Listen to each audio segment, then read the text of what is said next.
खुलुमबाय। आंनि मुङा फुंबिलि बसुमतारी। नोंथांमोनखौ साफ्रोमखौबो आंनि गोसो गोरबोनिफ्राय आंनि गुरै हामलायनायखौ जासिहरनाय थाबाय आरो नोंथांमोनखौ साफ्रोमखौबो आंनि फुंबिलि रादाब इउटिउब चेनेलाव बरायना बावहरबाय। दिनै 26 मार्च 2024 मायथाइ। नोंथांमोननिसिम आं दिनै आरोबाव माखासे गोदान रादाब लाना फैदों। आसा खालामो नोंथांमोना दिनैनि बे आंनि भिडिअखौ जोबजासिम नायलांगोन होनना। बे बोसोराव बैसोगोरा आरो देहायारि लोरबां सुबुंफोरनि थाखाय न' थांनानै पस्टेड बेलटनि गेजेरजों भट होनाय हाबाफारिनि सुबिदाया मैया बिस्तिबारखालि पस्टेड बेलटनि गेजेरजों क'क्राझार जिल्लानि गसाइगाव महकुमानि 28 आरो 29 नं सोनाब क'क्राझार बियाबनिफ्राय देहायारि लोरबां आरो बैसोगोरा सुबुंफोरनिफ्राय पस्टेड बेलटनि गेजेरजों भट लानाय हाबाफारिया जागायजेनबाय। सिगांनि समाव बेबादि सुबिदाया गैयामोन, नाथाय बे बोसोराव बेफोरबादि सुबिदाखौ मोनना रायजो-राजाया जोबोर गोजोननाय मोन्दों।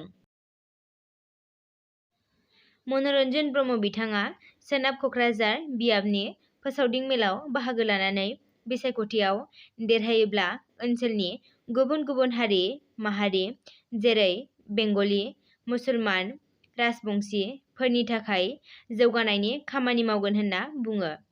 मोनफ्रोमबो हारि माहारिखौ गंसे कनफारेन्स हल लुनानै होगोन, गोरिब लाइमोनफोरखौ खामानि होनायनि लामा होगोन होनना बुङो। लोगोसे बिथाङा बिपिएफआ 17 बोसोराव जौगानायनि जेबो मावाखै होनना बुंबावो।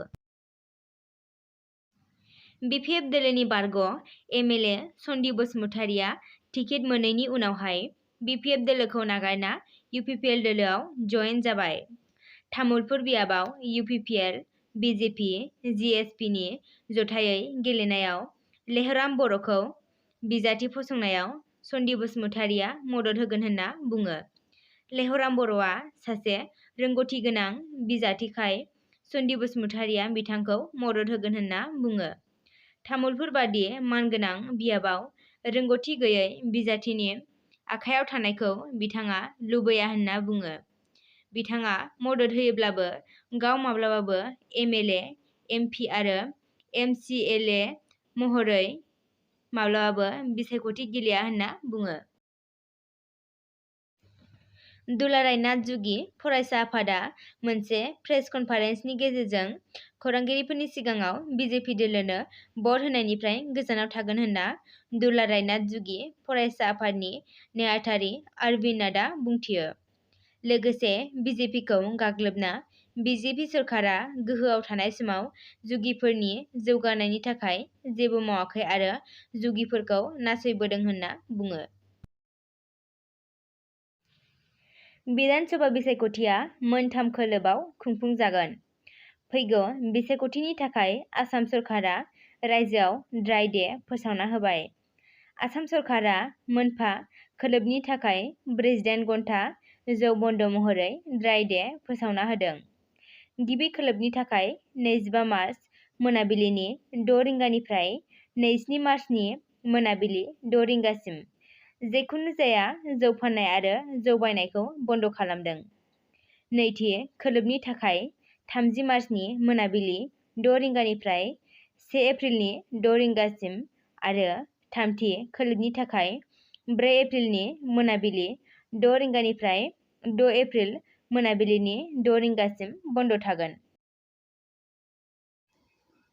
कर'ना रिपर्ट नेगेटिभ दिन्थियाब्ला माखासे रायजोफोराव हाबनो मोननाय नङा। हादराव कर'ना भाइरासनि फिन खेबसेबाव गाग्लोबसारनाया बांनो हमदों। लोगोसे फैबाय थानाय हलि फोरबोनि थाखाय दाबसे जायगानिफ्राय दाबसे जायगासिम थांलाय फैलायखौ नुनो मोन्दों। दासिम 1,50,000निबो बांसिन कर'नाजों जिउ गोमानांबाय। कर्नाटकआव फ्लाइट, बास, पार्सनेल गारिजों दावबायग्रा सुबुंफोरा सानथामनि गेजेरनि नेगेटिभ कर'ना रिपर्ट दिन्थिनांगोन आरो केरालायावबो हाबोब्ला केराला सरकारा बाहेरानि सुबुंफोर हाबनायखौ कर'ना टेस्ट खालामथारनांगौ खालामना होदों। झारखन्डआवबो हाबनो थाखाय गुबुन सुबुंफोरनि थाखाय आरटि-पिसिआर आनजाद खालामथारनांगौ आरो राजस्थानावबो सरकारा रेलवे स्टेशन, एयारपर्ट बायदिफोराव कर'ना नेगेटिभ रिपर्ट दिन्थिथारनांगौ खालामना होदों। दिनै रादाबा एसेनोसै। नोंथांमोना जुदि आंनि भिडिअखौ नायनानै मोजां मोनदोंब्ला लाइक, शेयार आरो आंनि फुंबिलि रादाब इउटिउब चेनेलखौ साबस्क्राइब खालामनानै थुलुंगा होनो हागोन। गोजोन्थों।